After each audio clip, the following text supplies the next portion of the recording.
Chapter 1. Two Rights, Old and New.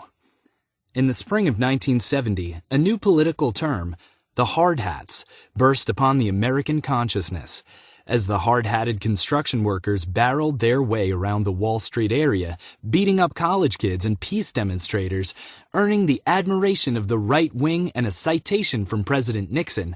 One of the banners they raised summed up in a single phrase how remarkably the right wing has changed over the past 2 decades. For the banner said simply, "God bless the establishment." In that single phrase, so typical of the current right wing, the hard hats were expressing the age-old political philosophy of conservatism, that philosophy which formed the central core of the originally labeled conservatism of early 19th century Europe. In fact, it is the philosophy that has marked genuinely conservative thought, regardless of label, since the ancient days of the Oriental despotism, an all-encompassing reverence for throne and altar, for whatever divinely sanctioned state apparatus happened to be in existence. In one form or another, God bless the establishment has always been the cry on behalf of state power.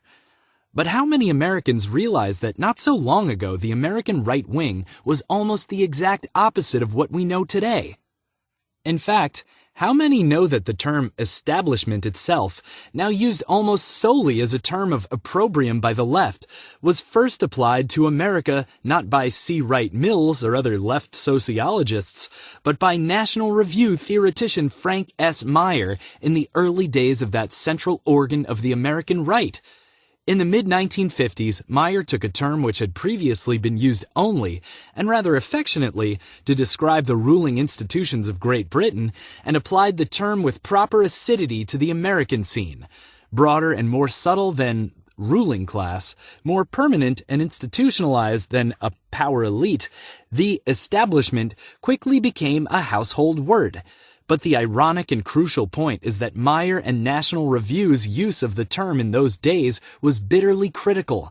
The spirit of the right wing, then and particularly earlier, was far more "God damn" than "God bless" the establishment. The difference between the two right wings, old and new, and how one was transformed into the other is the central theme of this book. The old right, which constituted the American right wing from approximately the mid-1930s to the mid-1950s, was, if nothing else, an opposition movement. Hostility to the establishment was its hallmark, its very lifeblood. In fact, when in the 1950s the monthly newsletter Right attempted to convey to its readers news of the right wing, it was of course forced to define the movement it would be writing about, and it found that it could define the right wing only in negative terms, in its total opposition to what it conceived to be the ruling trends of American life. In brief, the old right was born and had its being as the opposition movement to the New Deal, and to everything, foreign and domestic, that the New Deal encompassed.